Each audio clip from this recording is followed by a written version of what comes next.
Bonjour, je suis Adrien et vous allez écouter un nouvel épisode de l'Art des livres, un podcast des mémoires d'Adrien. Bonne écoute.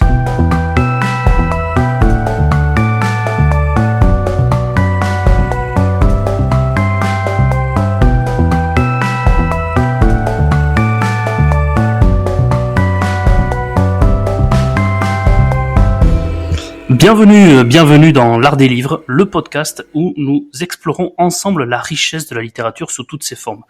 Et aujourd'hui, je suis particulièrement enthousiaste car nous allons plonger dans un genre qui me passionne depuis longtemps, le manga. Ça faisait longtemps et ça faisait un moment, comme vous le savez, que je souhaitais lui consacrer un épisode à part, tant il représente une forme unique d'art et de narration, et c'est aussi l'une de mes portes d'entrée dans la littérature et dans la lecture, parce que j'avais commencé à 9 ans en commençant des mangas et Le Seigneur des Anneaux, Bilbo le Hobbit, Tolkien, donc voilà, pour moi ça a une importance assez particulière le manga. Que vous soyez soit un lecteur aguerri vous-même de manga ou alors curieux de découvrir cet univers fascinant, je vous souhaite vraiment la bienvenue pour cet épisode. Et nous allons parler aujourd'hui de celui qu'on appelle le dieu du manga, Osamu Tezuka, avec l'un de ses titres phares de sa fin de vie qui s'appelle l'histoire des trois Adolphes. Et je vais être accompagné par un fan de manga. Johan, bonjour. Salut à tous et salut à toutes. Alors, un grand plaisir. Bah oui, un grand plaisir pour moi aussi. Bienvenue dans l'Art des livres. Merci. Non, c'est bien en fait. On va parler j'ai un peu la pression vu que c'est un podcast littéraire quoi, mais ça, je suis pas trop inquiet. Alors pour te présenter, tu fais partie d'un trio de passionnés de manga. Vous vous appelez PCF Manga. Je rappelle et je distingue de suite que vous n'avez rien à voir avec le Parti communiste, mais PCF comme je vais te laisser le présenter. Oui, alors PCF Manga, donc avec mes copains Maxime et puis Jo. On fait ça depuis 2-3 ans là, et en fait c'est un podcast où on c'est surtout en fait on fait des dossiers auteurs. Principalement, donc on prend un auteur connu dans le milieu du manga, ou alors soit qui est extrêmement talentueux de niche ou très connu tout simplement. Et en fait on va faire tout un dossier sur cet auteur, donc on va un peu faire un point sur tout ce qui est écrit, tout ce qui est disponible en France souvent, et on agrémente ça avec une petite partie 1, donc sur les actus en cours, souvent nos lectures du moment, les coups de cœur, etc. Et une petite partie 3, qu'on appelle ça partie passion, où c'est un peu les anecdotes de notre relation avec le manga, la culture japonaise, pour cette bande de quadragénaires qu'on est. Alors PCF pour, vous le dites à chaque fois, P comme pastis, c'est ça? C'est ça. Pour toi, parce que tu habites dans le sud-est. C comme Coco, pour Jo, qui vit dans les îles à La Réunion, c'est ça? Non, Martinique. Qui vit à Martinique, pardon. Et enfin, F. T'entends, et F comme Fricadelle, pour Maxime, qui vit dans le Nord, lui, par contre. Exactement. Donc on est des copains plus ou moins d'enfance. Ouais. Donc on est un peu séparés par la vie, mais on se rejoint par les merveilles de Internet et la communication longue distance. On s'en sort et on se fait un grand plaisir d'enregistrer ce podcast. Bon, ben en tout cas, moi je vous encourage à aller écouter leur podcast, et comme le dit Johan, ils font des dossiers auteurs notamment qui sont vraiment passionnants et qui permettent de connaître des auteurs, des mangaka très connus, d'autres moins connus, et même avec les mangaka que je connaissais, j'ai découvert des titres que ça m'a donné envie de lire. Donc c'est un podcast moi que j'aime beaucoup écouter. Donc merci d'être venu dans ce podcast de l'Art des livres, comme tu le dis, un podcast littéraire, mais pour moi, on va en parler aujourd'hui parce qu'il y a quand même pas mal de rapports. Le manga, c'est de la littérature, et puis ça a un rapport. Exactement. Et il y a des ponts avec des œuvres littéraires, on va pouvoir en parler aujourd'hui. Mais comment toi, qui tiens un podcast exclusivement consacré au manga, comment tu définirais le manga? Qu'est-ce que c'est pour toi et qu'est-ce qui te plaît autant dans ce format? Alors, qu'est-ce que le manga? Bon, c'est simplement en fait de la bande dessinée japonaise. On connaît bien ce qui est bande dessinée, donc nous en France on a la bande dessinée franco-belge, c'est ce qu'on appelle ça comme ça, dont on est très familier. Donc je vais faire une petite listing des grosses différences, sans entrer trop dans le détail. Ouais. Mais en fait la première importance c'est le sens de lecture, qui peut dérouter un peu le lecteur français. Donc le sens de lecture c'est de droite à gauche, donc le sens inverse, et on commence donc par la fin du bouquin, donc par le côté droit. Ensuite pour moi, deuxièmement, un truc très important, c'est comment est publié le manga par rapport à la BD franco-belge, justement. Donc, j'ai resté par là en comparaison. C'est le rythme de publication, déjà, qui est différent. En fait, le manga, c'est plutôt des pré-publications, donc sous forme de chapitres, donc qui apparaissent dans des magazines hebdomadaires, mensuels, donc la plupart du temps. D'ailleurs, les lecteurs peuvent voter aussi pour que la série qui est publiée reste au fur et à mesure de l'apparition de ces hebdomadaires, par exemple. Donc c'est ce qui crée aussi une concurrence très importante, peut-être un peu différemment par rapport à la BD franco-belge. C'est un univers très concurrentiel, le manga au Japon. Et à la fin, donc ces chapitres sont rassemblés, reliés dans des tomes, et nous c'est ce qu'on a en France dans les éditions françaises, c'est les Tonkubon, voilà, c'est les volumes reliés, les rassemblements des chapitres. Après, on peut aussi dire qu'il y a des sortes de catégorisation. C'est assez important pour le Japon. C'est moins vrai aujourd'hui. Les catégories, les barrières sont en train d'un peu exploser. Mais globalement, souvent on parle de shonen. Donc c'est un manga qui est plutôt destiné pour les jeunes garçons. On connaît tous Dragon Ball, c'est un shonen. Il y a du shoujo, donc l'équivalent pour les jeunes filles. Le seinen pour le jeune homme adulte, donc plutôt du manga adulte. Les trois Adolphes, c'est un seinen. On a ensuite le josei pour la jeune femme adulte. Donc ça c'est les catégories les plus importantes à mon avis. Et voilà. Après, je voudrais parler aussi du style graphique. Donc le manga c'est principalement noir et blanc. On peut avoir des pages couleurs, mais c'est souvent des bonus. On n'a pas de format cadré. Donc ça, c'est contrairement à la BD franco-belge où on est souvent, même très souvent, voire tout le temps, en couleur, une cinquantaine de pages et en couverture rigide. C'est pas du tout le cas du manga. Voilà. Donc moi, ce qui me plaît beaucoup dans le manga, c'est surtout en fait le dynamisme des mises en scène, qui est un peu plus libre, je trouve, que la BD franco-belge. J'aime beaucoup aussi les thématiques très élargies, très hétéroclites. On peut avoir du manga sur la boulangerie française, enfin ça existe, et ça c'est des trucs incroyables. Et je trouve aussi très fort, c'est d'un point de vue personnel, c'est l'efficacité la transmission des émotions. Pour moi, le manga est très fort pour ce genre de choses, quoi. Et voilà. Et en plus, au niveau des dessins, donc le style artistique, il y a vraiment des auteurs ultra talentueux qui font des dessins incroyables, comme tu cites, Sakamoto, par exemple, qui est un auteur extraordinaire. Kentaro Miura, Takehiko Inoue, Taiyo Matsumoto, voilà, il y en a d'autres, quoi. Oui, je vais revenir sur quelques éléments que tu as dit. Je me suis pas autorisé à te couper parce que c'était passionnant.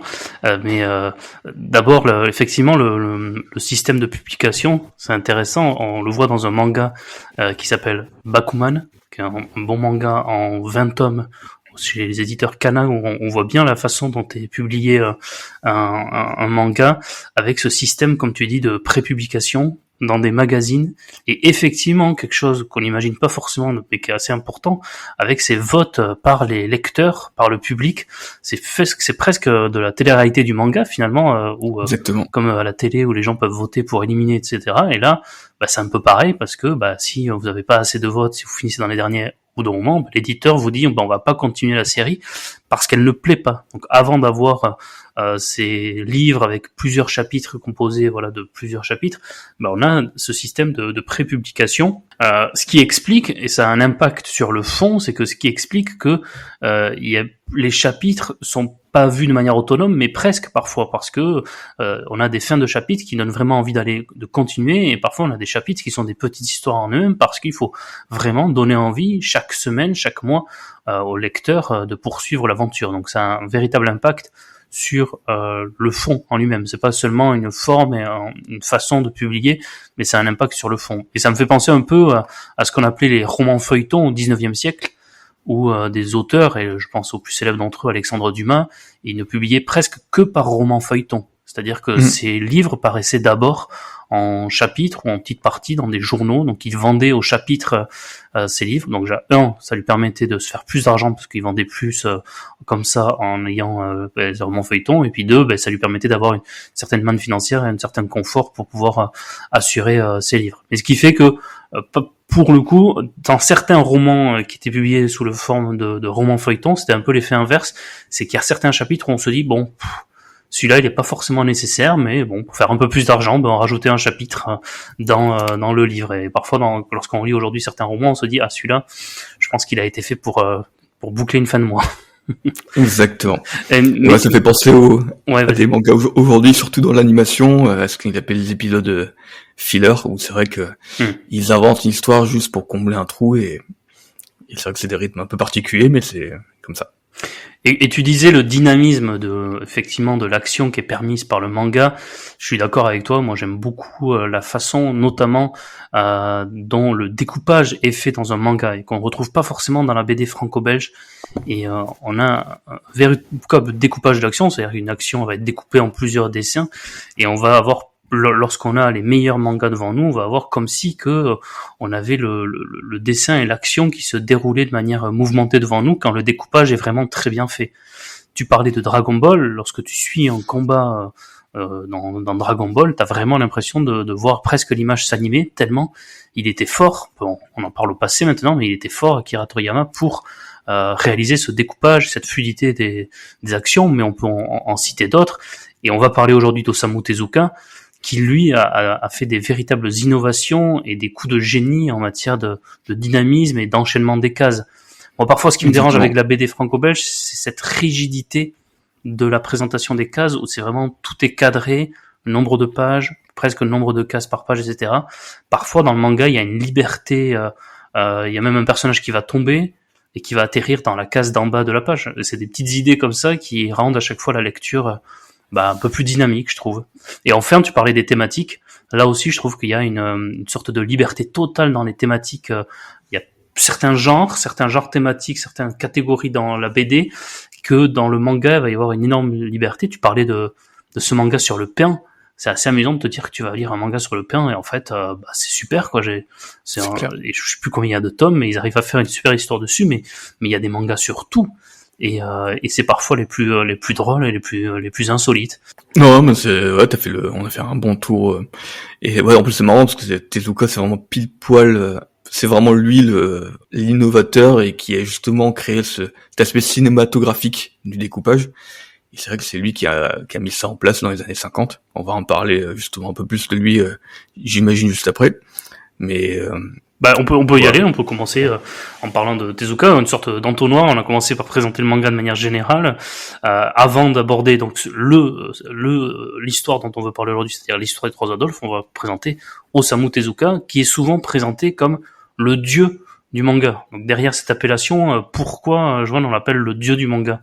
Alors, je vais faire un petit raccourci, mais c'est même en plus fort, je pense, mais c'est un peu ce que RG et la BD franco-belge, quoi. C'est que, en fait, le manga moderne, tous les auteurs aujourd'hui se sont inspirés plus ou moins des techniques de la créativité de Tezuka. Et voilà, c'est le dieu du manga, parce que c'est lui qui a inventé tout ce qui se passe dans le manga aujourd'hui. C'est lui qui est à la base, en fait. On peut toujours trouver quelque chose dans un manga aujourd'hui. Et ça vient d'une idée de Tezuka, de nouvelles techniques fondatrices de Tezuka. En 1947, je crois, c'est le début de sa carrière qui était propulsé, je pense, avec un manga qui s'appelle La Nouvelle Île au Trésor. Donc il n'était pas scénariste, il était juste dessinateur. Mais c'est là qu'il a fait... Il avait 17 ans, c'est ça, hein, lorsqu'il commence? Ouais, 18 ou 19, mais... Ah oui, d'accord. Il était très jeune. Oui. Et voilà, en fait, il avait été bercé par Disney, hein, entre autres, quoi, les cartoons américains. Et en fait, il a voulu intégrer ça à justement le manga, parce que le manga existait déjà à l'époque, mais c'était peut-être un peu comme la BD franco-belge, c'était très traditionnaliste, un peu rigide, et il a fait éclater justement toutes ces barrières avec une proposition graphique qui était à l'époque révolutionnaire, et ça fait un carton, et à partir de là, tout le monde l'a copié, et lui il a continué sur sa lancée, quoi. Il y a quelques chiffres qui donnent le vertige quand même lorsqu'on parle de Tezuka.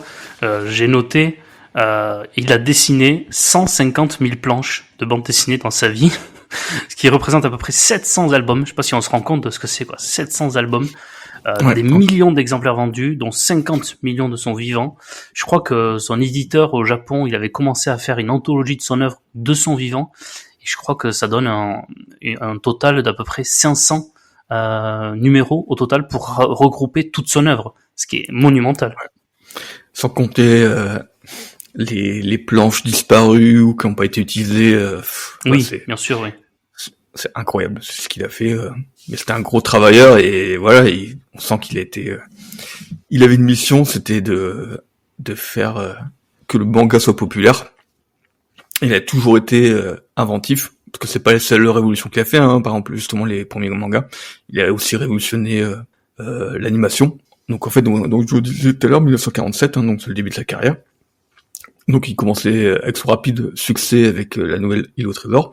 Dès les années 50, en fait, c'est là qu'il a sorti donc Tetsuwan Atowu, que nous on connaît sous le nom de Astro Boy, qui a ultra cartonné. Il faisait beaucoup de mangas pour enfants, hein, là, son début de carrière. Il a fait Le Roi Léo aussi, donc c'est des années 50 qui était très prolifique là-dessus. Ensuite, dans les années 60, donc on commence à avoir des mangas plus adultes, un peu comme le début de Phoenix, l'Oiseau de Feu, qui est une œuvre très spéciale un peu pour lui.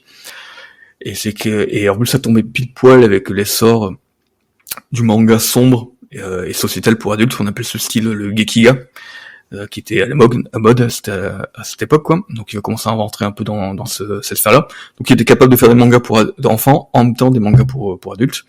Et il a aussi révolutionné la télé, parce que c'est lui qui a fait la première série télévisée d'animation avec Astro Boy, justement. C'est lui qui est à la base des techniques de production dans l'animation aujourd'hui, quoi. Le fait qu'on arrive à faire autant d'animation aujourd'hui, surtout au Japon, c'est grâce à des techniques qu'il a inventées, quoi. Moi, je me souviens, j'étais tombé sur Astro Boy, justement, la bibliothèque de ma ville, lorsque j'étais enfant, et j'avais adoré ce manga qui était plutôt léger, ce qu'on regarde dans un premier temps. Astro Boy, cette histoire de robots, mais finalement il y a aussi des discriminations à l'égard des robots. Le lire adulte finalement me permet d'avoir un autre regard, mais lorsque j'étais enfant j'avais été fasciné. Et puis c'est lui qui a offert avec ses yeux très grands, un peu globuleux, presque la technique de dessin de figures aujourd'hui, qui est presque universelle dans la plupart des shonen ou des mangas pour enfants. Donc c'est le dieu du manga, parce que finalement il est à la genèse de plein de mangas aujourd'hui. Il a inspiré tout le monde, et il a dû, comme tu dis, se renouveler dans les années 60, 70 peut-être, parce que justement il y avait de la concurrence qui arrivait, qui certes s'était inspirée de lui, mais qui commençait à le dépasser. Il a réussi à se renouveler, et c'est là qu'on trouve les meilleurs. C'est-à-dire que certes, t'as ta phase un peu de succès au début, mais après, si t'arrives pas à te renouveler, tu peux disparaître, ce que lui n'a jamais finalement subi, parce qu'il a réussi à se renouveler. Et puis, pour la petite anecdote, j'avais tellement adoré Astro Boy que j'avais dessiné en grand au crayon ou au stylo. Et le détail compte quand même sur le mur de ma chambre, Astro Boy, le personnage. Oh, ça c'est la classe, quoi. Et ma mère n'était pas contente. J'imagine. Mais toi, t'étais très fier de toi, j'imagine. Ah, j'étais fier, c'était plutôt bien fait. Donc voilà. Bon voilà, tu vois, la mère de Tezuka, elle lui a dit lorsqu'il avait fait son premier manga, on va faire en sorte financièrement et matériellement que tu te lances dans cette carrière. Ma mère n'a pas eu cette réflexion à l'époque. On a loupé le Tezuka français. Exactement. Qu'est-ce qu'on peut dire d'autre sur Tezuka avant d'aborder l'histoire de Rodolphe? Il y a plein de choses à dire. Ces thématiques, tu l'as dit, qui sont super diverses. Mais est-ce qu'on peut juste s'appuyer sur ce que je disais tout à l'heure, ces spécificités graphiques à Tezuka, outre le dessin des personnages dont je parlais, mais notamment dans le découpage et dans la fluidité et dans certaines techniques qu'il a. Toi, je sais pas, qu'est-ce qui te marque lorsque tu lis un manga de Tezuka? C'est pas celui qui, tu regardes aujourd'hui, dessine forcément le mieux, hein, on va être honnête, même si certains vont nous sauter dessus, mais c'est pas celui qui fait les plus beaux dessins, honnêtement. Non, parce qu'en fait, c'est aussi un auteur de la génération des années 50. Enfin, quand on regarde ses premiers mangas, surtout la nouvelle Île au Trésor, hein, qui est chez Isan Manga, je crois, en France, c'est vraiment l'impression de regarder du Mickey, quoi. C'est du Disney craché, quoi. Et après, il est toujours dit que c'était inspiré. D'ailleurs, c'est marrant parce que Disney s'est ensuite inspiré de Tezuka, parce que le Roi Léo a donné le Roi Lion. Fortement inspiré, oui, pour le Roi Lion. C'est pas très honnête de la part de Disney, quoi. Exactement. Et donc, c'est vrai que ça fait un dessin un peu... Il s'est après... amélioré, mais il a toujours gardé un type de dessin qui était vraiment basé sur des traits simples et une certaine efficacité, parce que je sais qu'il bossait avec des assistants, mais c'était lui-même un gros bosseur. Et si les chiffres que tu as donnés tout à l'heure, là, qui sont assez faramineux, effectivement, il devait dessiner beaucoup, et c'est pas quelqu'un qui... Enfin, il publiait dans des hebdos. Aujourd'hui, les grands dessinateurs japonais, c'est des dessinateurs de seinen qui dessinent plutôt dans des mensuels et qui ont souvent un peu plus de temps pour faire des belles planches. Et je pense que Tezuka, il n'avait pas ce genre de chance de pouvoir prendre son temps. Donc il a toujours fait un dessin qui était efficace. Et voilà, c'est un dessin qui quand même provient d'un style des années 50. C'est pour ça que je trouve qu'il vieillit, même s'il a vachement évolué sur le temps. Et moi, je trouve que graphiquement, il a toujours visé l'efficacité. Et graphiquement, sur les œuvres, de toutes les œuvres des années 70, donc, qu'on connaît très bien, qui sont adultes, Ayako, MW, Bouddha, Blackjack, c'est vraiment un très beau dessin. On lit les pages sans aucun problème. Faut savoir que c'est un certain style de dessin. Moi, j'aime beaucoup dans ces dessins, justement, je parlais du découpage tout à l'heure, les cases, la manière dont il arrive à jouer vraiment avec les cases et avec ce que lui permet justement cette représentation du manga qui est très particulière, et il est vraiment hyper innovant. Et même lorsque tu as lu plein d'œuvres de Tezuka, parfois tu es encore surpris dans la manière dont il joue avec les cases, avec parfois des cases qui deviennent de plus en plus petites et ça s'effondre. En fait, ça a un lien quand même avec l'histoire qu'il est en train de raconter. Ou alors, moi je trouve que là où il est très fort, c'est pour véhiculer les émotions, c'est quand il va dessiner que le regard de certains personnages, vraiment le cœur du visage. Et ça, par exemple, tu parlais tout à l'heure de Kentaro Miura, l'auteur de Berserk. Il y a plusieurs planches où Kentaro Miura il le fait, et clairement on reconnaît là l'inspiration de Tezuka, parce que c'est exactement ce que fait Tezuka. Et il y a même des couvertures d'œuvres de Tezuka qui reprennent juste des visages, et en un visage il y a tout. Il y a à la fois parfois la folie, la peur, la colère. Il arrive vraiment par ce regard à montrer, à véhiculer l'émotion qu'il a envie de transmettre. Je trouve ça très très fort de sa part. Ouais. Avant peut-être de passer à l'histoire des Trois Adolphes, d'autres œuvres qui t'ont peut-être particulièrement marqué. Tu parlais de MW, où il aborde le thème de l'homosexualité de manière assez précurseuse quand même. Ayako avec l'inceste, quand même, il aborde des thématiques très graves. Il aborde des thématiques sur l'injustice sociale, sur la politique, et même parfois des mangas plutôt métaphysiques comme dans Phoenix, et à la fois des mangas très légers. Moi, l'un de mes préférés de lui, c'est Prince Norman, que j'aime beaucoup, qu'on trouve d'ailleurs à un prix pas très élevé. Je sais plus la maison d'édition que c'est, mais j'avais retrouvé les 3 tomes vraiment à un prix très bas et en neuf, et c'est une super trilogie qui peut être lue adulte, mais lue carrément pour des enfants. Ça s'appelle Prince Norman et c'est très très bien. Ouais. Et oui, c'est toutes ces œuvres adultes qui ont débouché sur justement les Trois Adolphes, qui sera un des derniers mangas grosse série qu'il aura fait de son vivant. Mon premier Tezuka, le vrai premier Tezuka, c'était La vie de Bouddha. Ah bah oui, et ça m'avait, je l'ai pas cité, mais oui, effectivement, oui. Ça m'avait touché, parce que c'était extrêmement puissant. L'édition était magnifique en plus à l'époque, quoi. Ils avaient fait un gros effort pour présenter ça comme un bel objet, et ça avait bien marché. Il y a aussi Blackjack qui reflète un peu son côté, parce qu'il a un diplôme de médecine, et à un moment il a voulu parler de médecine, et donc voilà, c'est un mercenaire, Blackjack, mercenaire de la médecine, donc ça parle de médecine, mais dans le sens aussi financier. C'est un mercenaire sans foi ni loi, et c'est des thématiques assez puissantes, et souvent je pense un peu tabou, surtout dans les années 70 peut-être. La médecine, c'est une thématique qu'il aime bien, hein, parce que comme tu dis, il aurait peut-être voulu être médecin. Et dans Kirito, qui est une de ses œuvres que j'aime le plus, on a cette thématique de la médecine avec un village dans lequel les hommes se transforment en chiens avant de mourir au bout de quelques semaines. Et il y a un débat profond entre est-ce que c'est viral, est-ce que c'est infectieux, et le personnage central, c'est un médecin qui lui est convaincu d'une théorie, mais qui va être envoyé sur place par son supérieur qui lui est convaincu de l'autre théorie. Et bon voilà, de là démarre toute une histoire avec des éléments qui ensuite dépassent le cadre de la médecine, mais c'est l'une des thématiques qu'il aime bien aborder quand même. Ouais, d'ailleurs c'est marrant, ça fait penser le début justement conflictuel entre le boss et puis le médecin génie dans Monster de Urasawa. Absolument, tu as raison. Ouais. Et moi, une œuvre que j'aime bien aussi de lui, mais c'est une œuvre qu'il a malheureusement pas finie, c'est Gringo, que j'adore. Ah, je connais pas. Il l'a pas terminé malheureusement, et c'est un japonais qui est marié avec une française et qui va être envoyé pour sa filiale parce qu'il travaille pour une entreprise en Amérique du Sud, et il va avoir pour objectif de développer sa filiale, son entreprise en Amérique du Sud. Il va lui arriver tout un tas d'aventures, et notamment, et c'est un peu en lien avec l'histoire des Trois Adolphes, il va atterrir dans une forêt, dans une île où il y a des anciens japonais qui se sont expatriés ici et qui sont pas au courant que la Seconde Guerre mondiale est terminée, et que la Seconde Guerre mondiale même a pris fin un jour, et que le Japon s'est effondré, etc. Et c'est assez intéressant par rapport déjà aux thématiques qu'il aborde dans l'histoire des Trois Adolphes.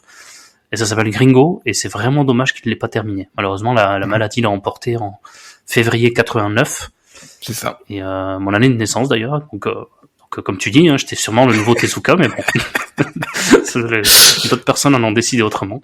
C'est ça. C'est pour ceux qui croient à la réincarnation, c'est flagrant quoi. Mais c'est clair. Est-ce qu'on a fait le tour sur Tezuka avant de pouvoir commencer les trois Adolphes? De toute façon, on va toujours parler de Tezuka, mais est-ce que tu avais d'autres choses à dire sur Tezuka avant d'entamer l'analyse des trois Adolphes? Oui, juste pour finir justement donc sur sa fin de carrière. En fait, c'est quelqu'un qui est toujours, donc on a parlé beaucoup de ces mangas qui sont ce que tu as décrit, c'était des mangas vraiment pour adultes, mais il a toujours aussi continué à faire des mangas pour les enfants. Justement dans les fins des années 80, donc, pendant qu'il faisait les trois Adolphes, il faisait aussi Atom Cat, qui était un peu une sorte de dérivé de Astro Boy. Donc il a toujours su manier travailler sur différents tableaux, et ce qui fait aussi son talent, c'est qu'il a toujours jonglé entre ses premiers amours, les mangas qui étaient à la mode, et l'animation aussi, quoi. Ça c'est assez incroyable, quoi. J'ai retrouvé la maison d'édition dont je parlais tout à l'heure, c'est Cornelius, une maison d'édition qui a édité des Tezuka. Ils ont édité le Prince Norman et une autre que j'ai beaucoup aimé de chez eux, qui s'appelle Atto toujours plus haut. Voilà. Donc 2 trilogies que je crois on peut retrouver encore 9 sur le site de Cornelius. En tout cas à l'époque, pour 25 €, je me souviens, j'avais eu les 3 tomes neufs et des tomes assez avec pas mal de pages quand même. Donc c'était une belle offre. Donc, je sais pas si elle existe encore, mais voilà. Donc ça s'appelle Atto toujours plus haut et le Prince Norman pour un public plus jeune. Et même pour des filles, parce c'est un peu lui qui est à la base aussi, peut-être pas à la base, mais il a quand même aussi fait des mangas pour filles avec Princesse Saphir aussi. C'est vrai. Mais je crois que c'est quasiment ce qu'on estimait être le premier shoujo, quoi. C'est ce que je pensais. J'avais pas envie de le dire parce que j'avais un peu peur, mais je crois que c'est à la base de ce qu'on appelle aujourd'hui le shoujo. Ouais. Et puis on l'a pas dit, mais c'est un immense auteur de science-fiction. C'est une de ses grandes passions. On a parlé d'Astro Boy, mais on peut parler également de la trilogie Next World, Metropolis et je sais plus la 3e de cette trilogie de science-fiction. C'est pas Lost World d'ailleurs. C'est ça. Lost World, Next World et Metropolis. Voilà, c'était un grand passionné de science-fiction. Mais bon, toujours avec ce côté scientifique finalement. Hein. C'est pas anodin. Alors l'histoire des trois Adolphes. Donc comme tu le dis, c'est l'une de ses dernières œuvres. Je sais plus exactement en quelle année elle a été entre 83 et 85, c'était publié. Oui, c'est ça. Sachant que c'était quelques années Dragon Ball. Ouais, et Dragon Ball commençait en 84. Pour situer un peu le... Ah oui, tu fais bien de le dire, ça. C'est intéressant. Et c'est une œuvre d'ailleurs qui n'a pas terminé exactement comme il la voulait, même si c'est une œuvre qui se termine, qui a une fin, hein, contrairement à Gringo. Mais lui, il imaginait encore d'autres événements. Bon, je trouve que ça va, c'est pas mal comme ça. Hein, c'est pas... Oui, ça aurait pas forcément été utile. Mais moi, j'ai beaucoup aimé la fin. Ouais, moi aussi. Donc c'est vraiment pas mal de l'avoir fait comme ça. Alors, la résumé, c'est un peu difficile parce qu'il se passe quand même beaucoup de choses. On va revenir ensuite sur les éditions, mais rapidement, qui sont ces trois Adolphes? On va avoir donc trois Adolphes. Le premier, il s'appelle Adolf Kaufmann, qui est fils d'un diplomate allemand et d'une japonaise, et il vit au Japon au début. Un autre Adolphe, Adolf Camille, qui lui est un juif vivant au Japon, également allemand d'origine. Et donc les deux sont très amis au début, amis d'enfance. Et puis évidemment Adolf Hitler, le fameux dictateur nazi. Et l'intrigue se concentre sur une enquête menée par un journaliste japonais qui au début est aux Jeux Olympiques à Berlin. Il s'appelle Sohei Toge et son frère est assassiné justement en Allemagne et parce que il a découvert des documents compromettants sur Hitler qui sont des secrets qui menaceraient la stabilité du régime nazi. Et donc en fait, on va avoir une histoire à la fois sur donc la découverte de ces documents et puis les deux Adolphe, et évidemment les deux histoires vont être liées, mais les deux Adolphe, donc Adolf Kaufmann et Adolf Camille, qui au début sont amis, et puis les événements de l'histoire vont les éloigner petit à petit l'un de l'autre. Voilà. C'est vraiment là un résumé très global et sans trop rentrer dans les détails, parce qu'après il se passe plein de choses et j'ai pas trop envie de révéler. Est-ce qu'on dit, je sais pas ce que t'en penses, on en a pas parlé avant, mais est-ce qu'on dit quel est ce secret qui menacerait la stabilité du régime hitlérien? Bon, je sais pas si ça peut gâcher le plaisir de la lecture. Alors oui et non, parce que c'est vrai que c'est le fond, c'est une intrigue policière. Mais c'est une théorie qui existait, qui a été depuis démentie, mais c'est une théorie qui existait. Bon, on va le dire, c'est pas très grave, de toute façon. Les gens vont pas nous en vouloir parce que ça gâche en rien. Que selon laquelle Hitler aurait des origines juives. Voilà. C'est ça. Et donc, parce que au final, ça Vas-y. pas si important. Enfin, c'est le fait de cacher ce document qui est plus important Voilà. que le document lui-même finalement. Et puis c'est une théorie qui a existé dans l'histoire, que certains ont dit, qui serait issue de sa grand-mère paternelle, je crois. Et qui en fait ensuite des historiens plus récents ont prouvé que c'était faux, qu'il n'y avait aucune origine juive. Ouais, exactement. Est-ce que tu veux parler peut-être du contexte dans lequel il a écrit cette œuvre ? C'est un magazine de hebdomadaire qui s'appelle Shuban Bunshun, qui en fait a fait une commande auprès de Tezuka parce qu'il voulait un manga sérieux pour être publié dans leur magazine. Alors faut savoir que c'est assez particulier, assez rare à l'époque, parce qu'en fait c'est un magazine qui était plutôt destiné à un public intellectuel, on va dire, ferré de littérature, et il faisait aussi beaucoup d'investigations journalistiques, un peu comme ça peut l'équivalent d'un Mediapart, je pense, aujourd'hui. Voilà, en fait, donc Tezuka, il a pris ce projet à cœur, et je pense que donc il était au summum de sa carrière, et il a commencé à vouloir, à mon avis, écrire un manga vis-à-vis de la guerre, la Seconde Guerre mondiale, et je pense que c'est ça qui a débouché sur les trois Adolphes. Merci pour ces précisions. Dans sa préface, il dit pas mal de choses intéressantes. Je trouve Tezuka, sa préface à l'histoire de Trois Adolphes, pour compléter ce que tu viens de dire. Il disait qu'il a vécu lui la guerre, évidemment, enfant, et qu'il avait envie à sa manière de laisser un témoignage de cette guerre. Et comme il pouvait pas éternellement dessiner, il s'est dit au bout d'un moment, il faut quand même que je laisse à ma façon un témoignage de cette guerre. Et donc sa façon, évidemment, c'est de dessiner. Et aussi parce qu'il trouve que les enfants d'aujourd'hui, il dit donc dans les années 80, ont trop tendance à mettre sur le même plan la Deuxième Guerre mondiale, la guerre russo-japonaise et la bataille de Sekigahara. Et lui, je pense qu'il était opposé à mettre ça sur le même plan, parce que pour lui, c'est pas seulement un événement historique, mais c'est quelque chose qu'il a vécu. Et donc, vu que les témoins sont encore là, eh bien, il faut qu'il puisse parler, s'exprimer. Et je trouve qu'il dit pas mal de choses intéressantes sur lesquelles on pourra revenir pendant cet épisode, pendant cette émission. Il dit que davantage que la guerre, je sais pas si t'es d'accord, le thème de ce manga, c'est la justice. Car il dit, tout État est porteur de nationalisme, d'égoïsme. Comme tous les pays ont leur propre politique, la question n'est pas de savoir qui a raison dans les troubles qui les opposent, mais lui veut s'intéresser à la justice et à la nature de l'homme. Il dit aussi quelque chose d'assez intéressant, et j'aime bien cette phrase. Un étudiant m'avait un jour interviewé pour me dire qu'il ne pensait pas qu'un manga pouvait avoir pareille gravité. Personnellement, j'aurais aimé faire un manga plus léger, mais c'est l'histoire qui m'en a empêché. Parce que c'est vrai qu'il est hyper grave, ce manga. Enfin, je dirais, là, les gens qui ont une image du manga légère, avec des blagues un peu grivoises, etc., ils vont être très surpris s'ils lisent les Trois Adolphes, parce que il se passe des choses terribles, hein, mais vraiment terribles. Et les personnages, presque à un moment donné, t'as envie que l'histoire s'arrête, parce que tu dis jusqu'où ça va aller. Il y en a un des deux, c'est assez terrible, et les deux amis, jusqu'où ils sont prêts à aller pour se faire du mal l'un l'autre, c'est horrible. C'est ça. Et en plus, il se passe toujours des trucs terribles. Il n'y a pas des baisses de rythme, tout ça. En fait, quand un truc terrible se termine, ça donne naissance à un autre truc terrible. Et c'est vrai que tous ces personnages ont des destins tragiques qui s'entremêlent. C'est d'autant plus triste, c'est que des fois, on a vraiment l'impression que il va se passer enfin quelque chose de heureux, pour que ça se casse la gueule 20 pages plus loin. Voilà, ça c'était assez déroutant et assez puissant. Et c'est vrai que du coup, on est pris dans le feu. Et ça, c'est quelque chose qui est propre à la culture japonaise. Bah, tu me diras parce que tu la connais mieux que moi. C'est que nous, on est habitués en Occident à ce que les histoires, au bout d'un moment, finissent par bien se terminer plus ou moins.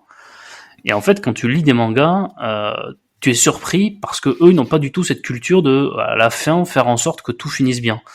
Ouais, quand tu lis du Tezuka, ça finit pas tout le temps bien du tout. Même, en fait, il veut dépeindre la nature humaine dans ce qu'elle a de bon, parce que c'est un humaniste, mais également la montrer sous ses pires défauts, et il le fait. Et ça m'a fait la même chose avec un des grands classiques du manga qui s'appelle Gen d'Hiroshima, où sur 10 tomes, il y a 10 tomes, les personnages principaux, la famille principale, là, subit des pires horreurs, et c'est vraiment cauchemardesque. Et c'est assez terrible, et c'est triste, et c'est oppressant. C'est-à-dire que il y a des mangas de Tezuka, comme on a cité Ayako, mais là, l'histoire de Trois Adolphes, où tu peux pas lire ça dans des moments où tu vas pas très bien. Non, c'est vrai. Mais c'est vrai que le manga a la particularité d'avoir des fins, alors soit très très ouvertes. Après, il y a des mangas qui finissent sur des happy end, quoi. Oui, bien sûr. Oui. C'est pour ça que t'es surpris en fait à chaque fois. Exactement. Mais ça, tous les mangas noirs, drame de Tezuka, ça finit presque jamais bien en fait, quoi. Mais il est aussi très fort parce qu'on a l'impression qu'il y a toujours des lueurs d'espoir. On se dit ça va bien se passer parce que les personnages peuvent remonter la pente, et c'est surtout tous les entourages des personnages principaux. Ça finit assez souvent mal pour eux. Je crois que c'est un idéaliste, mais aussi comme peut-être beaucoup de Japonais de cette génération qui ont vraiment subi la Seconde Guerre mondiale et la défaite du Japon de manière très douloureuse. Et je pense que ça se reflète dans ce genre de choses avec le côté fataliste de, l'homme est toujours voué à détruire les choses et à se détruire lui-même, quoi. Et ça beaucoup chez Tezuka, on le retrouve, quoi. Et dans Trop d'Adolphe aussi. Ouais, t'as raison. Ce côté fataliste et la Seconde Guerre mondiale, elle est traitée au Japon différemment qu'en France. Forcément, ils l'ont pas connue de la même manière. Et dans l'œuvre Tezuka vient se mêler à la fois cette présentation, comme tu dis, de la condition de la nature humaine. C'est-à-dire que tous les hommes ne sont pas bons, tous les hommes ne sont pas forcément mauvais, mais c'est souvent un entremêlement des deux, et il veut montrer que les péripéties qui se passent sur le plan humain pour des hommes sont différentes de celles qui se passent pour les États, les pays. Et il y a aussi comment les Japonais ont perçu la Seconde Guerre mondiale. Et là, dans ce manga, je parlais de Gen d'Hiroshima, on peut parler de Peleliu, on peut également parler d'un manga qui s'appelle Sengo, je crois que tu as lu aussi. Oui. Et très très bon aussi, quoi. Ouais, qui est très bon. L'après-guerre. Exactement. Tokyo, donc une fois que Tokyo était rasé, presque. Mais oui, mais c'est ça en fait que j'aime. Et Gen d'Hiroshima, c'est l'après-guerre aussi, parce qu'ils viennent de prendre les 2 bombes atomiques. Et clair, ouais. Et dans ces œuvres-là, on voit que les Japonais, on leur a présenté tout ce qu'ils ont fait depuis la guerre contre la Chine dans les années 30, je sais plus exactement parce que je suis pas spécialiste de cette période, mais tout ce qui s'est passé comme une guerre sainte, comme c'est normal, les Japonais doivent étendre leur territoire, un peu comme les Allemands, hein, c'était un peu leur projet aussi. On est une population, on est une race supérieure, on doit étendre notre territoire parce que notre population a besoin de territoire, donc on va prendre sur la Chine et d'autres pays. Et la défaite a été vécue comme un cataclysme, parce qu'on leur disait que c'était une guerre sainte, que c'était une guerre naturelle, que quoi qu'il arrive, ils allaient gagner. Ils ont pris la défaite, et justement, le fait que ça vienne du ciel, les bombardements américains, puis les 2 bombes nucléaires, c'est révélateur de ce cataclysme qu'ils ont vécu. Et en fait, au milieu de ça, t'as des personnages qui, eux, étaient en train, et c'est là qu'on voit dans l'histoire de Trop d'Adolphe, qui ont leur propre quête à l'intérieur de cette guerre. Exactement. Et viennent se mêler les deux, à la fois, c'est ce truc terrible qui est en train de leur arriver, qui est la défaite dans cette guerre qu'on leur présentait comme étant une victoire assurée, et en même temps les personnages ils sont en train d'essayer de se battre pour leurs propres idéaux, leur propre morale, leur propre justice et leurs propres enjeux. Et cet entremêlement, pour moi, c'est l'une des meilleures œuvres sur la Seconde Guerre mondiale qui a été écrite ou dessinée ou filmée. J'ai pas peur de le dire, c'est l'une de mes œuvres préférées sur la Seconde Guerre mondiale, parce que on le voit, cette opposition entre les enjeux individuels et les enjeux étatiques. Oui, et en plus, il parle de tout ça, il dessine de tout ça d'un point de vue très neutre. Oui. C'est que il cache pas parce que un des problèmes justement du Japon, c'est quand donc ils ont attaqué la Chine, donc toute la côte est, qui s'appelle, ils ont appelé ça la Mandchourie. Donc c'était fin des années 38, je crois qu'ils ont commencé à attaquer. En fait, comme c'était un très grand territoire, en fait, les Japonais, ils galéraient là-bas. Donc ils avaient tendance à y avoir beaucoup d'exactions. Et en fait, on mentait au pays, donc au Japon, en fait, tout se passait bien. Ils avaient des rituels de saluer, chanter pour leurs soldats victorieux en Chine, et ça se passait pas du tout comme ça, quoi. Et en fait, c'est vrai qu'on comprend aussi l'alliance avec l'Allemagne nazie, qui était des spécialistes de la propagande, et il y avait beaucoup de propagande, vraiment beaucoup de lavage de cerveau, et voilà, donc en fait, ils ont pas du tout vu venir cette défaite, quoi, donc jusqu'au dernier moment, et on le voit d'ailleurs dans Trop d'Adolphe, voilà, Adolphe Kaufmann qui est, quand ça commence à partir un peu en vrille, que les Alliés commencent à prendre le dessus, là, il est complètement perdu et c'est la panique totale, quoi. Oui, et sa réaction, on va pas dire, elle est assez caractéristique de ce qu'est le personnage Tout au long des pages, c'est un manga en 4 volumes, on l'a pas dit, d'à peu près 300 pages chacun.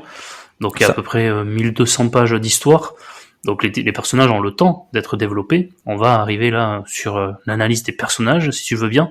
Et lui, sa réaction vers la toute fin du récit, donc c'est pour ça que je vais pas la révéler, elle est assez incroyable et vraiment marquante, quoi. Je sais pas, alors que ce personnage est quand même assez détestable vu son évolution, on est presque pris de pitié pour lui lorsqu'il apprend finalement que la guerre est finie. Lui, c'est un Allemand, et il apprend que la guerre est terminée, que Hitler est mort, qu'il y a la capitulation.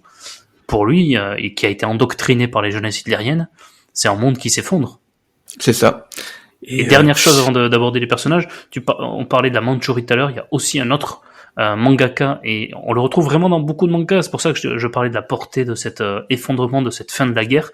C'est Tetsuya Shiba, qui a écrit un manga très célèbre qui s'appelle Ashita no Joe, qui est sur la boxe. Oui. Mais lui, il est en train de sortir en ce moment son journal d'une vie tranquille, où il raconte sa vie, depuis sa jeunesse jusqu'à aujourd'hui, comment il vit actuellement sa vie de retraité de mangaka. Et justement, lui, il est né en Mandchourie, et il a dû rentrer de la Chine, l'humiliation d'être expulsé de là-bas, de revenir dans un pays finalement qui n'était pas forcément le sien. C'est ça. Et qui se pose la question de ce qu'est être japonais. Et on le voit aussi dans l'histoire de Trois Adolphes, la question de ce qu'est être japonais. Et c'est un truc qui intéresse beaucoup Osamu Tezuka. L'identité, ce qu'est être japonais. Et on le voit aussi dans ce manga qui s'appelle Journal d'une vie tranquille de Tetsuya Shiba. Donc si tu le veux bien, on va passer à l'analyse des personnages, si tu veux. Oui. Alors, juste un aparté. Vas-y. Pour revenir sur les éditions, donc effectivement, oui, t'as raison. Globalement, en France, c'était édité souvent en 4 volumes, et juste en 2018, ils ont fait une parfaite édition en 2 volumes, et c'est lié justement au 90e anniversaire de Tezuka. Et voilà, c'est pour ça que c'est un prétexte spécial, un peu particulier, quoi. Il aurait eu 90 ans. Le marketing. C'est ça. Donc, mais voilà. Ouais, moi je les ai, moi j'ai les 2 grosses éditions en fait, parce que j'avais pas pu avoir les anciennes éditions. Ouais. Donc moi j'ai ces 2 grosses éditions qui sont jolies, qui font beau dans une bibliothèque. Le seul petit défaut, c'est que c'est quand même assez épais et tu peux pas les lire n'importe comment. Il faut vraiment te poser, et c'est assez gros pour lire. Ouais, mais ils sont pas grands. On peut pas bien les ouvrir. Ouais, c'est ça. C'est le seul petit défaut. Mais sinon, ça reste une belle édition, et c'est dire voilà, le prestige de ce mangaka que d'avoir droit à cette édition prestige. Ouais.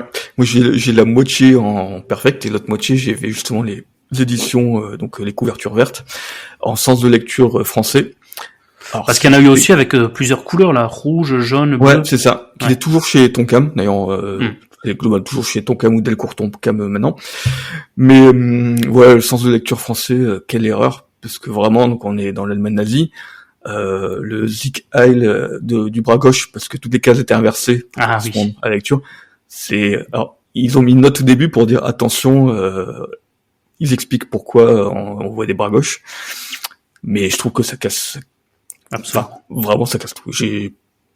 Ils ont voulu sûrement à l'époque, parce que je crois que c'est le 2008, quelque chose comme ça. Et c'était l'époque aussi où ils faisaient encore du manga en sens de lecture français, parce que les Français ne savaient peut-être pas lire le sens de lecture japonais, donc c'est un peu plus facile.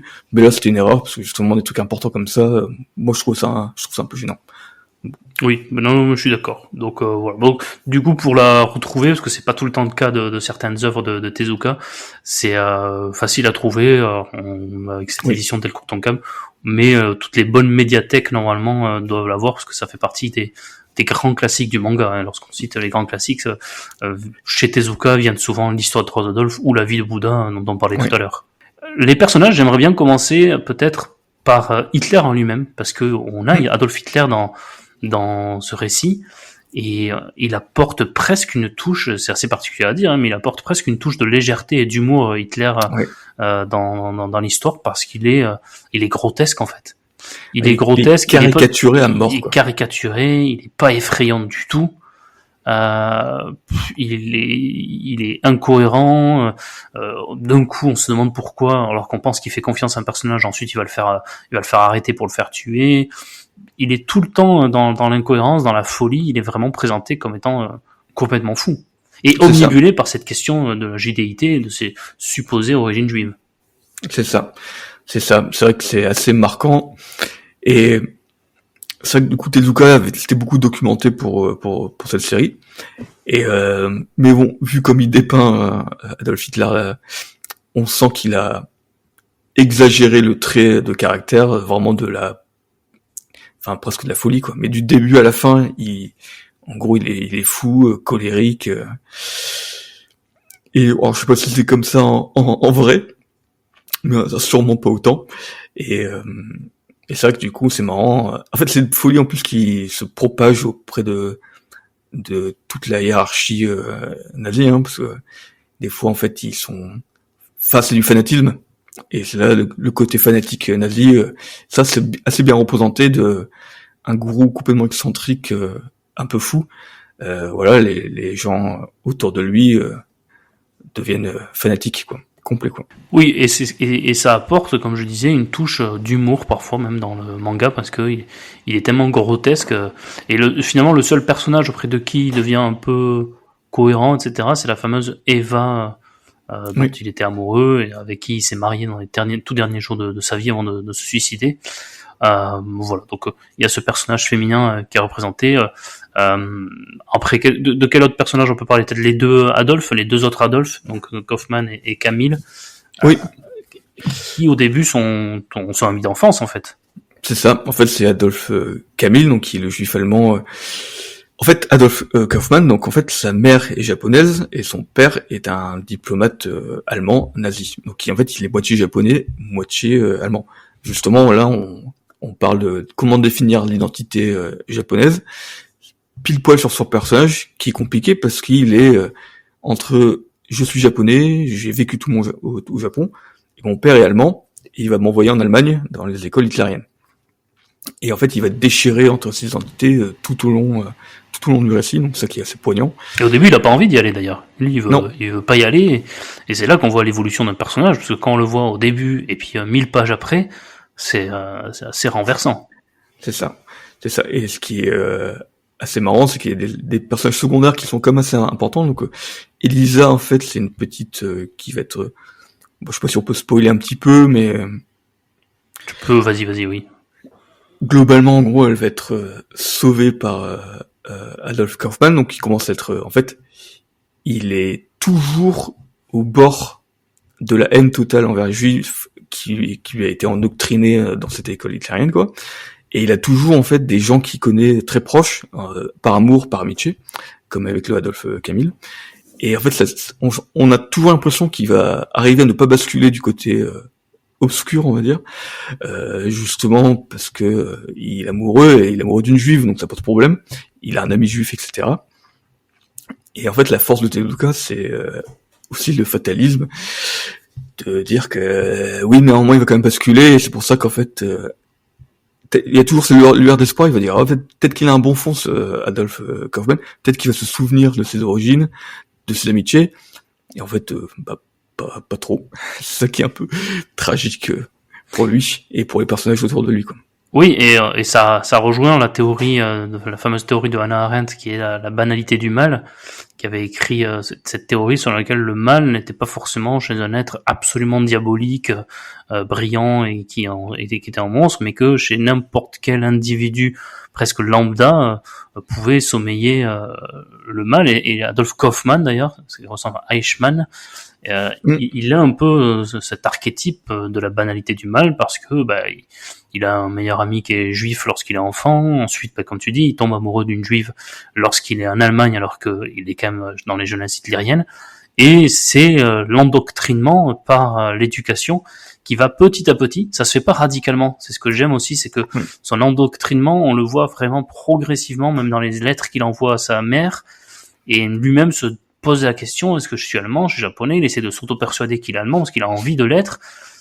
En fait, ça le rattrape et il est complètement perdu, ce personnage.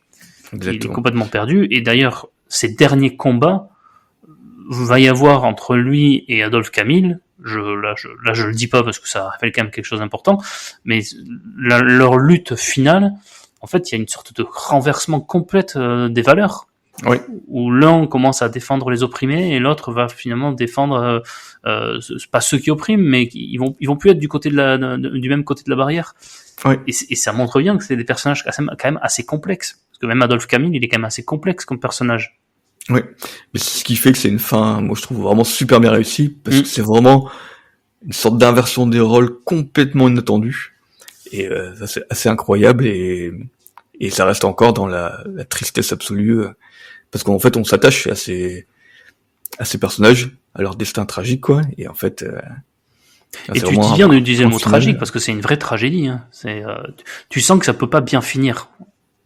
C'est forcément, au bout d'un moment, il va y avoir une sorte d'affrontement, il va y avoir quelque chose, et tu sens que comme dans une tragédie, les personnages, malgré toute la meilleure volonté qu'ils pourraient avoir, de toute façon, ils sont guidés par quelque chose qui fait que cette histoire ne pourra pas bien finir.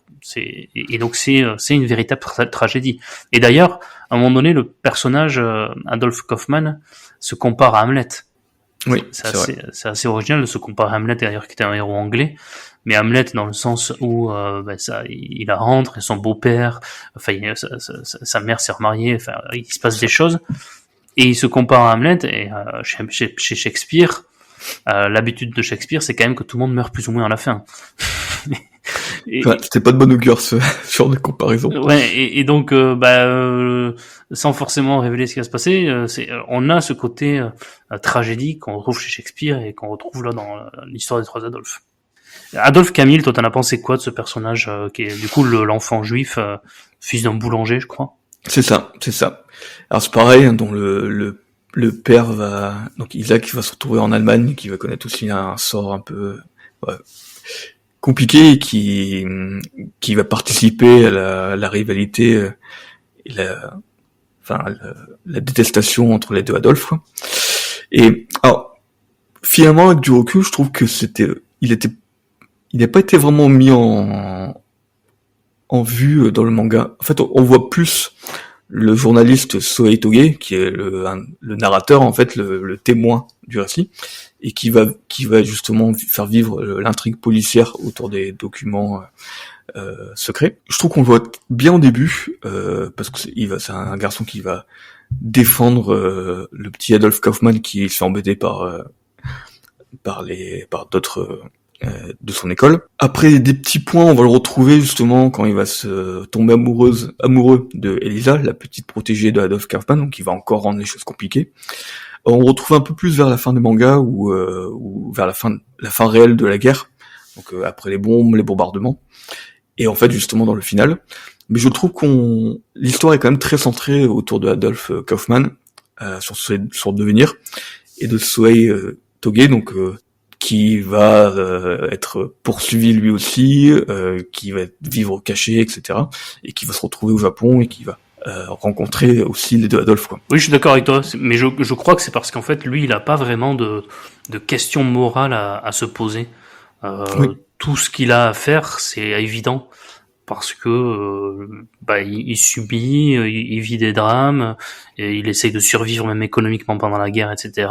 Et il n'a jamais à se poser une question morale. Finalement, toutes les questions qu'il a à se poser, la réponse est facile. Il y a qu'une réponse possible. Qu'est-ce qu'il doit faire? Contrairement à quelqu'un comme Sohei Toge même, où on le retrouve plusieurs fois dans des situations où il a des vraies questions à se poser, et puis Adolphe Kaufmann évidemment, dont on parlait tout à l'heure. Mais je crois que c'est dû à ça, et c'est vrai que ce personnage est peut-être un peu moins intéressant que les autres. Et c'est étonnant que Sohei Toge finalement, on le voit si souvent, parce qu'au début il est présenté vraiment comme le simple narrateur. Il dit je vais vous raconter l'histoire des trois Adolphes, donc c'est pas son histoire. C'est ça. Et pourtant, c'est vrai, comme tu le dis, c'est presque le héros principal quand même de l'histoire, parce qu'on le voit quand même très souvent, et lui aussi il vit des drames, il rencontre des personnages qui soit vont l'aider, soit vont s'opposer à lui. Il y a pas mal de choses qui se passent avec lui, et moi j'aime bien ce personnage, j'aime beaucoup. Oui, mais c'est vrai qu'en plus, donc c'est le personnage qui est journaliste et qui au début, donc c'est son frère qui se fait assassiner. Oui. Et il va se retrouver en possession justement de ces documents. Et en fait, c'est vraiment c'est le personnage qui rend moins dur un peu le récit, parce que ça reste quand même, malgré tout ce qui lui arrive, et en fait, comme le prouve au début du manga, parce que c'est lui qui va parler de l'histoire, il survit à tout ça. Et c'est vraiment l'homme intègre et dur au mal, fait contre vent et marée, lui il lâche rien, il survit, il arrive plus ou moins à ses fins, et ça rend un peu plus léger tout ce qui arrive aux autres Adolphe, qui est beaucoup plus difficile et lourd. Oui, lui, il sombre jamais dans le mal. Finalement, on en parlait en off dans la journée, savoir si Tezuka avait eu une phase pessimiste ou optimiste. Oui. Je me disais bon, pas forcément, mais on va dire que c'est quelque chose qui lutte, je pense, en lui, savoir quelle est la nature de la condition humaine. Est-ce que la condition humaine c'est complètement mauvaise, bonne? Et je pense que ce personnage de Soitoge, c'est ce petit brin d'optimisme et d'humanisme qu'il y a chez Tezuka, où il met ce personnage, il en a besoin pour montrer que voilà, c'est aussi ça l'humanité, et il y a aussi des personnages comme ça, et lui il est un peu le phare dans tout ça. C'est ça, qui ont certaines valeurs morales, qui se battent pour défendre ses idéaux, et qui tombent pas justement dans le piège de...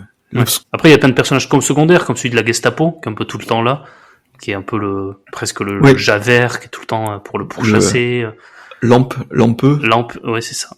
Ouais. On retrouve dans à peu près les mêmes à peu près dans les mêmes traits dans d'autres œuvres de Tezuka.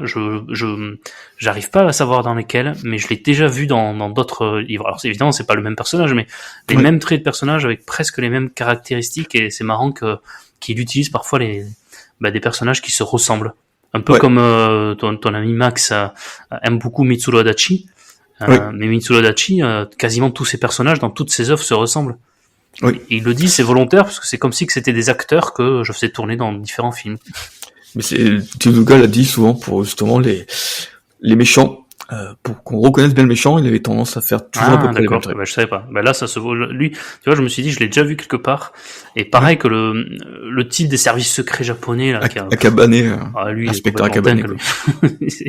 Là, c'est pareil, c'est presque grotesque et c'est presque drôle, sa manière d'être traité, parce que, alors qu'il fait des choses horribles et dramatiques, et ce qu'on le voit faire à un moment donné, c'est presque drôle parce qu'il est devenu complètement fou. Il a plus du tout de raison, en fait.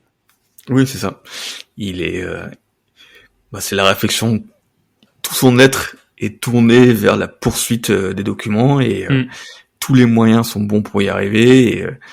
Et en fait, ça le rend malade, c'est que il lâche rien, et même dans les trous d'air où il se passe rien, il est sur le qui-vive, et dès que la petite info remonte, il repart au combat, et il donne tout, quoi.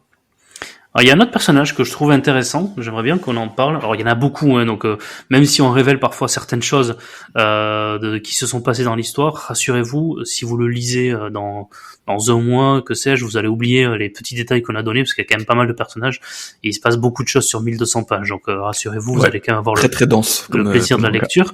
Mais ce personnage, c'est ce haut gradé militaire, tu vois de qui je parle, le colonel Honda, et justement qui était allé lui en Mandchourie, qui est revenu. Et l'histoire commence un peu avec lui, et ça commence comme un film noir, film policier, l'histoire d'ailleurs, parce que on commence, on découvre le corps d'une geisha dans la forêt. Alors la geisha qui était pas du tout des prostituées comme le veut un peu le cliché qu'on accole souvent à la figure de la geisha, mais c'est quand même bien plus complexe et bien plus complexant ce qu'était une geisha. D'ailleurs, la plupart du temps, c'était pas du tout des prostituées. Non. Mais on découvre le corps d'une geisha, et on va petit à petit savoir pourquoi elle a été assassinée, par qui, et qu'est-ce qu'elle cachait, et qu'est-ce qu'elle avait comme secret. Et ça commence comme ça, l'histoire. Ouais, c'est ça. Et c'est là qu'on va voir arriver ce personnage, donc le fameux colonel Honda, et qui lui aussi évolue de manière assez magistrale quand même tout au long du récit. Oui.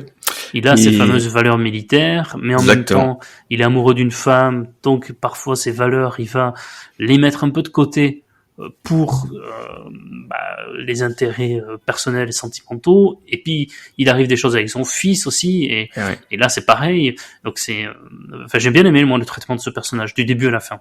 Ouais. Moi, j'ai bien aimé aussi le policier qui va suivre un peu Soei Toge, donc les Nigawa, donc le vieux policier qui croit en Soei et sa fille là.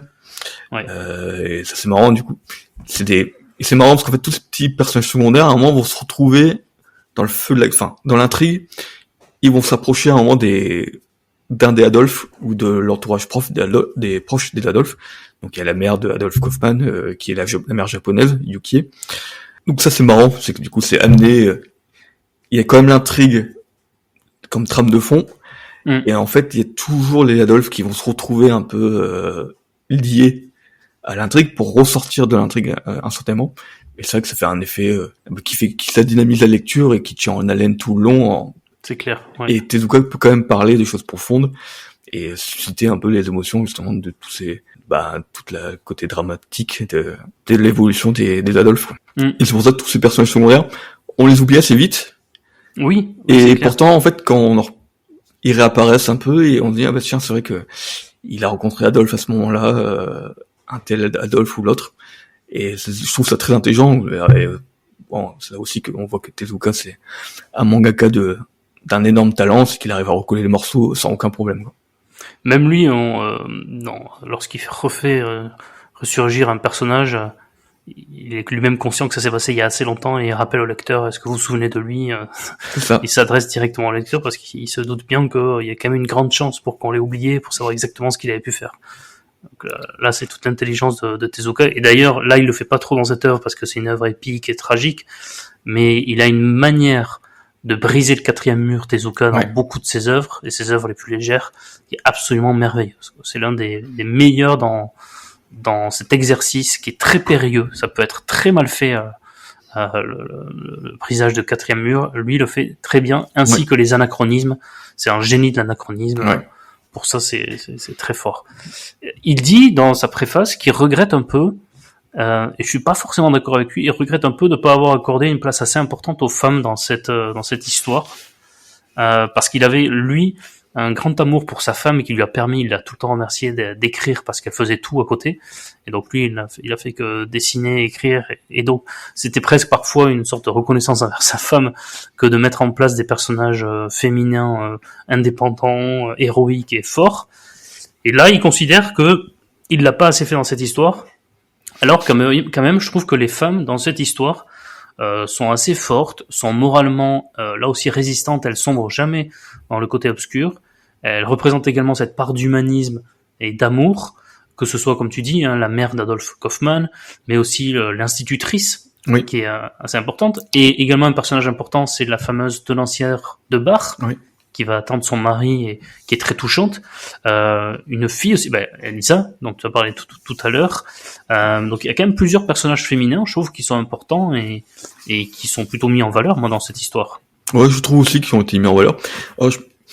Après, elles sont pas en première place, elles sont pas sur le vrai devant de scène. Non. C'est peut-être ça qu'il voulait dire. Ouais, voilà, je pense. Parce qu'en fait, c'est des beaux personnages bien écrits, qui ont chacune des histoires. Moi, j'ai beaucoup aimé justement donc la professeure d'école, Ogi Noriko, qui est un peu aussi le pendant féminin de Sohei Itoge. C'est que du coup, elle, c'est pareil, elle se fait torturer, il lui arrive que des misères. Et pourtant, elle se bat jusqu'au bout, et puis voilà, ça, une figure d'une femme qui se laisse pas faire et qui va défendre ses idéaux justement, à résister contre les nazis, etc. au Japon. Et j'ai beaucoup aimé ce personnage. Ouais. Il disait Tezuka qu'il avait été très influencé par la BD franco-belge, parce que contrairement à la BD franco-belge, les mangas et les BD américaines ont plutôt tendance à ne pas être trop réalistes, à être plus à accorder plus d'importance au côté fantastique. Et j'avais lu un article qui disait qu'en fait ça s'expliquait parce que les BD franco-belges sont directement issus de la littérature jeunesse du 19e siècle, comme Dumas et Verne, qui avaient une volonté d'être réaliste et en même temps une certaine volonté d'être didactique dans leurs œuvres de fiction. Et on le voit, moi je trouve, dans cette histoire des Trois Adolphes, où ça aurait pu être écrit par Alexandre Dumas, parce qu'Alexandre Dumas, c'est exactement ce qu'il faisait dans ses romans historiques. Il y avait à la fois la grande histoire qui était représentée avec parfois, on le sait chez Alexandre Dumas, certaines déformations de l'histoire, comme avec l'histoire de l'homme masque de fer ou d'autres histoires. C'est souvent pour servir le récit, donc c'est pour ça que je pense que c'est servir pour servir le récit. Mais en même temps, des personnages inventés, inconnus, qui sont au cœur de la grande histoire sans qu'on le sache, parce qu'ils ont été inventés, et qui ont également leurs propres intérêts. Et je trouve que là, tous les personnages, finalement, ne sont pas tous des personnages existants. Ils ont tous un rôle dans la grande histoire, et en même temps, ils ont tous leurs propres histoires et leurs propres péripéties. Et oui, c'est vraiment un grand manga historique que l'histoire des Trois Adolphes. Oui. Oui, justement, en plus, le manga à cette époque était pas trop justement sur le côté réaliste, effectivement. Et d'ailleurs, en fait, pas un des premiers, mais pour Retro Adolphe, il avait fait l'effort d'aller se documenter donc en Europe. Et c'est là qu'en 82, il a fait un petit tour par le festival d'Angoulême de manière inconnue, parce que dans les années 80, le manga était pas très connu en France, et donc personne.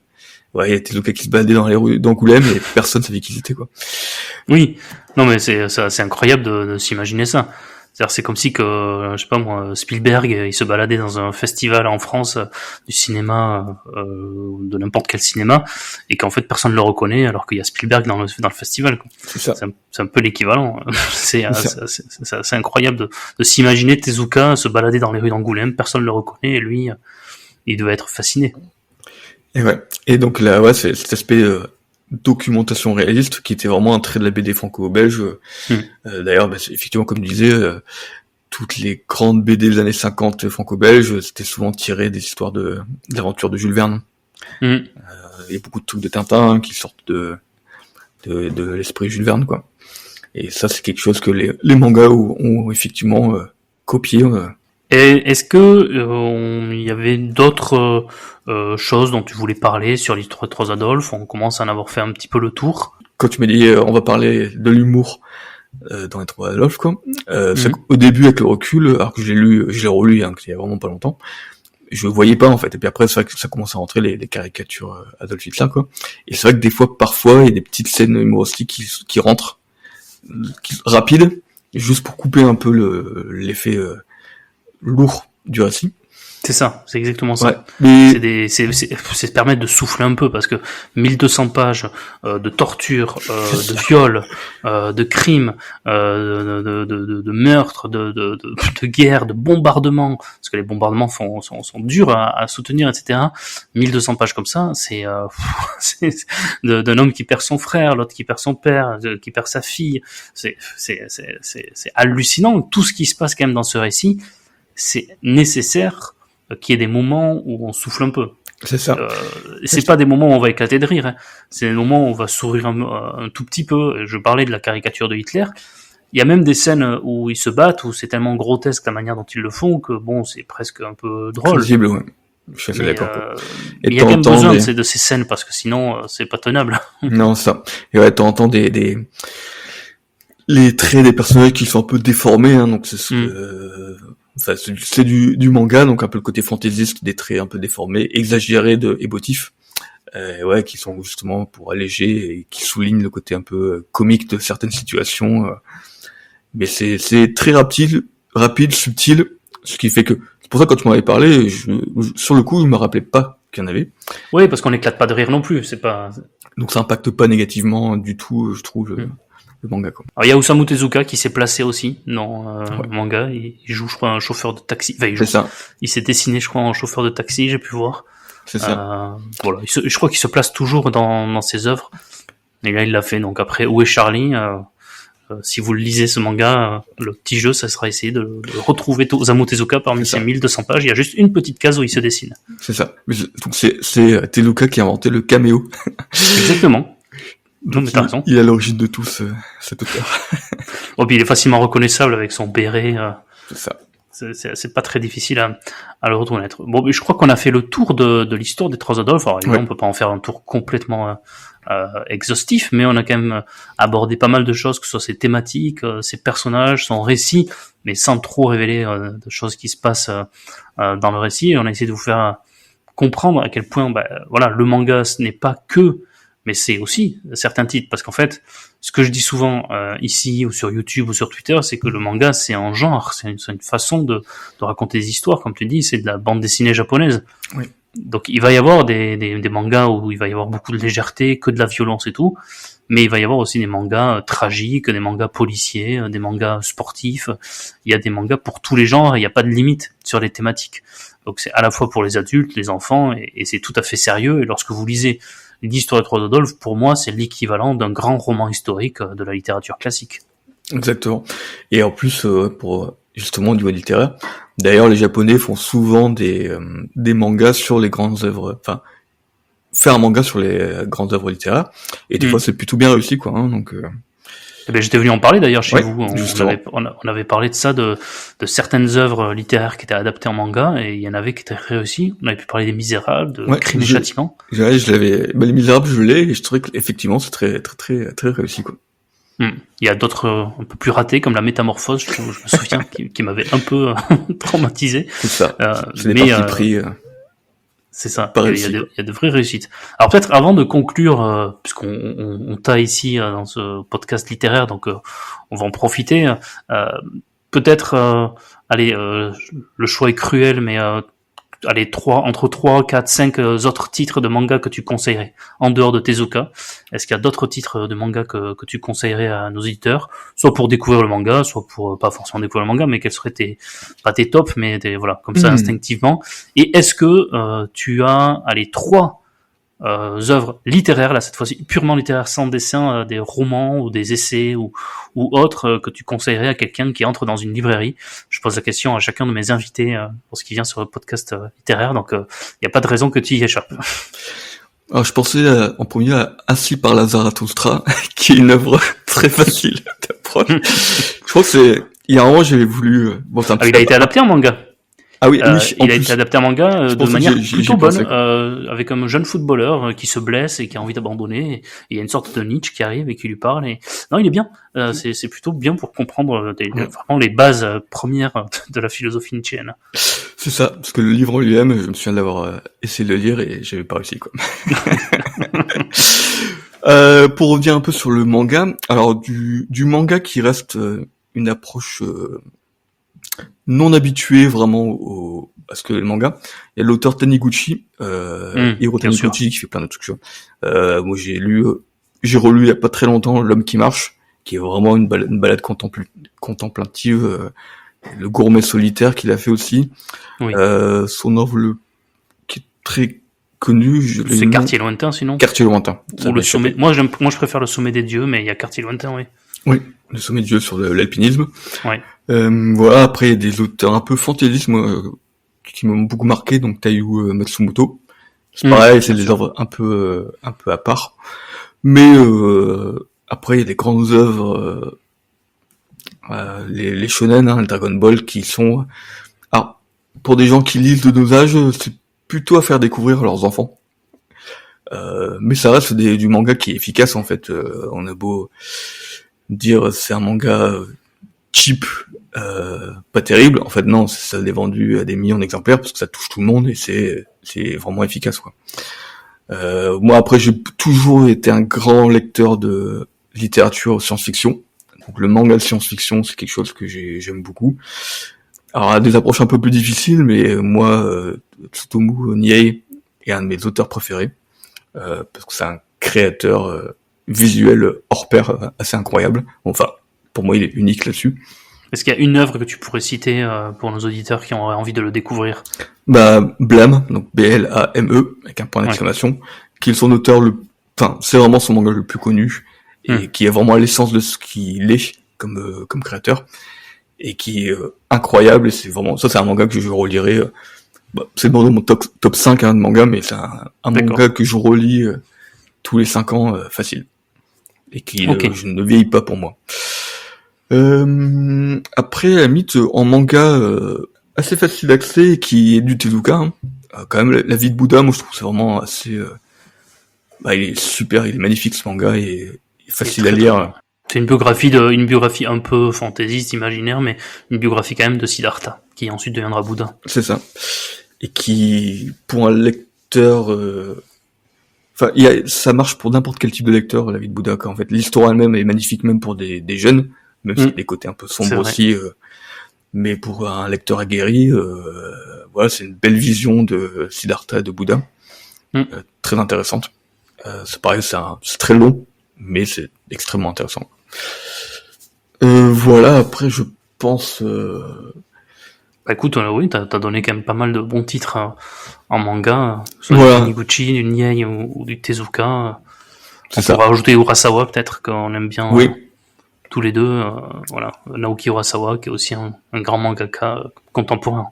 Oui, c'est en plus un auteur qui fait du thriller et de la fiction très très très efficace. Et après j'ai du mal je suis pas non plus un pur littéraire, donc j'ai du mal à savoir ce qui pourrait créer des blocages chez quelqu'un qui lit que du roman, du livre. Ah non, mais de toute façon, faut citer des mangas que tu aimes. Après, les gens piocheront. Hein. Et alors, des romans, est-ce qu'il y en a que t'as lu, qui t'ont marqué dans ta vie, que t'as aimé?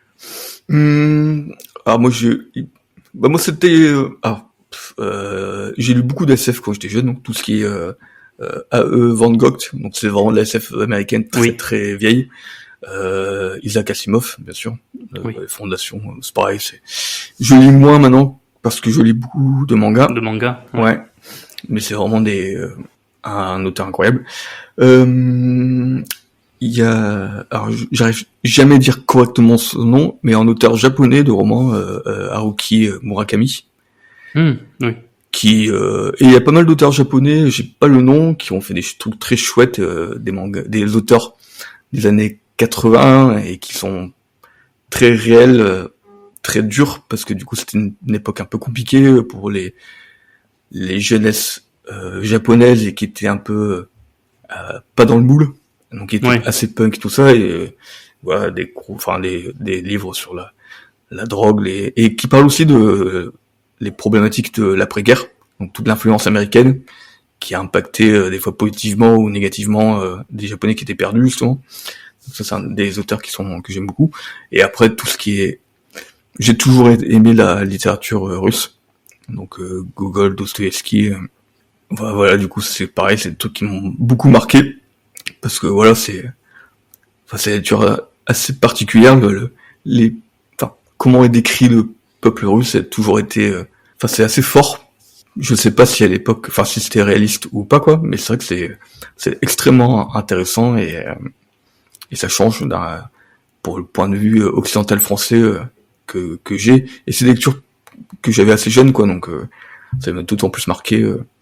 Je crois que je lisais beaucoup, ça c'était au lycée, et voilà, du coup on a la légèreté de l'adolescence, c'est des livres qui sont assez forts quoi. Bah oui, non, c'est des beaux titres, hein, que ce soit Gogol, Dostoïevski ou Asimov, on a des grands auteurs. Chez les Japonais, il y a Mishima, peut-être qui pourrait te plaire aussi, Yukio Mishima, qui était dans ses valeurs traditionnelles japonaises et qui finira de manière un peu presque pathétique à se suicider après un coup d'état raté. Mais même son suicide par Fukoku, là, il l'a raté, donc il a fallu s'y reprendre à plusieurs fois, parce que celui qui devait le décapiter n'y arrivait pas, et c'en est finalement un autre qui l'a fait. Enfin bref, une fin un peu pathétique, mais il est assez intéressant comme auteur. Le Pavillon d'Or, c'est vraiment un superbe roman. Oui. Si tu l'as pas lu. Oui, je crois que je l'ai lu il y a très longtemps. Ah ouais, oui, il est vraiment super. Et puis sinon, il y a le roman qui est à la base du manga Vagabond, qui est bien La Pierre et le Sabre et La Parfaite Lumière, donc le roman de Musashi, par Eiji Yoshikawa, qui est vraiment, c'est long, là aussi, c'est 1600 pages en tout, mais c'est une sacrée claque, et il y a quelques différences avec le manga Vagabond. Et toi, je sais que tu aimes beaucoup tout ce qui a trait au samouraï. C'est un super roman, celui-là. Oui, c'est vrai. D'ailleurs, c'est intéressant ce que tu me dis là. C'est vrai que j'ai lu beaucoup de mangas qui décrit la période de samouraï. Beaucoup moins de romans. Donc ça peut être sympa, parce que il y avait pas mal de mangas, donc qui sont des romans qui sont faits par des auteurs d'époque, ce qui change du manga, qui du coup était à partir de documentation quoi. Oui. Bah écoute, merci beaucoup d'être venu dans cette émission L'Art des Livres. Ça a été un entretien passionnant, j'espère que ça t'a plu. Oui, énormément. Il y a plein de choses à dire sur Tezuka, donc forcément, toujours peut-être un peu frustré, mais je pense qu'on a quand même réussi à présenter le personnage, son œuvre, et puis l'histoire de Trois Adolphes, ça a été un plaisir non seulement de le relire, mais de le relire avec toi, et pour préparer cette émission avec toi, c'est toujours un plaisir de parler de manga avec toi, donc merci beaucoup. Bah écoute, c'est moi qui te remercie pour l'invitation, et effectivement c'est toujours vraiment passionnant Tezuka, tout ce qu'il a fait, et c'est des fois des mangas ou un auteur qu'on peut estimer de niche, parce que c'est vrai que c'est du patrimoine en fait, c'est ça c'est important en fait, c'est comme les grandes œuvres littéraires classiques, voilà, toutes les œuvres de Tezuka c'est des classiques, et c'est vrai que et qui ne sont pas des classiques qui ont mal vieilli, ils ont un certain style bien à lui, Tezuka quoi, mais ça se lit à n'importe quelle époque, et en plus avec les temps un peu troublés aujourd'hui, Trollolf c'est aussi révélateur d'une condition humaine qui finalement n'a pas l'air de changer tant que ça, et donc du coup ça a toujours un impact sur le lecteur, même si les mangas qui commencent à avoir 30, 40, 50 ans d'âge, quoi. Et ça c'est la force de grands auteurs comme Tezuka, quoi. Oui, c'était universel à l'époque et c'est intemporel, donc ça l'est toujours aujourd'hui. Ouais. Je suis d'accord avec toi. Je vous mettrai dans la description de cet épisode non seulement tous les titres qu'on aura abordés aujourd'hui, les titres qui ont été conseillés par Johan là à la fin de cette émission, que ce soit des titres manga mais également littéraires, et puis je mettrai le lien vers votre podcast à toi, Max et Joe, que je salue à ce micro. Voilà, je les salue et je vous remercie et j'attends avec impatience votre prochain épisode, mais c'est toujours le suspense quand va arriver le prochain épisode Alors, de vous trois. Donc pour l'instant, je ne suis même pas sûr que tu puisses donner une date, un mois ou une année. Non, alors du coup c'est vrai que je peux pas promettre, je ne peux pas faire ça. Non, mais c'est pour ça, je vais pas te demander de promettre parce que sinon ça engage 2 autres personnes. Exactement. Qui vont avoir la pression, là. Oh, mais je vais pas leur mettre la pression. Moi y compris dans le lot, hein, t'inquiète pas. Ah oui. Mais on a du bientôt quand même. Là, il va y avoir deux épisodes qui vont sortir septembre-octobre. Bon, c'est chouette, voilà, ça. Exactement. Bon. La rentrée était un peu longue à démarrer, mais comme on est très long à démarrer au quotidien, tout le temps, en plus de la rentrée, c'était un peu difficile. Mais voilà, on est toujours motivé. C'est juste les temps de préparation sur certains auteurs qui est un peu long des fois. Après c'est normal, hein, parce que franchement, et là je suis pas ironique, c'est des épisodes où il y a un sacré travail qui est fait derrière, où vous abordez vraiment toute l'œuvre du mangaka. Donc c'est pour ça qu'on avait déjà fait la blague ailleurs, mais je pense que Tezuka ça va être compliqué, à moins de lui consacrer une décennie. Mais vous abordez vraiment toute l'œuvre du mangaka, et c'est un travail assez formidable. Vous le faites sérieusement, il y a une vraie analyse, il y a un travail sur le contexte aussi, sur le rapport avec la culture japonaise et tout ce que ça implique. Donc voilà, les épisodes mettent du temps à arriver, mais c'est parce que ça demande derrière de lire toute l'œuvre et de bien l'analyser et de faire ça sérieusement. Donc c'est pour ça que j'aime beaucoup votre podcast et qui peut pas être fait en improvisant. Donc je vous mettrai le lien vraiment vers le podcast et vous avez le temps, parce que les épisodes durent à peu près 3 heures chaque fois, et vous avez le temps en attendant les prochains épisodes d'aller écouter les précédents épisodes si ça vous intéresse, et je vous encourage vraiment à aller le faire. En attendant, merci encore Johan d'être venu. Ouais, écoute, encore merci. Toujours un plaisir de faire une émission avec toi. Sur le manga, c'est aucun problème, tu m'invites quand tu veux. Et... Bon, c'est noté. Et quant à vous, à très bientôt pour de nouveaux épisodes de l'art des livres, et puis également mercredi prochain, un nouvel épisode du livre du mercredi. Maintenant, vous avez l'habitude de ce rendez-vous hebdomadaire. Allez, au revoir. Ciao à tout le monde.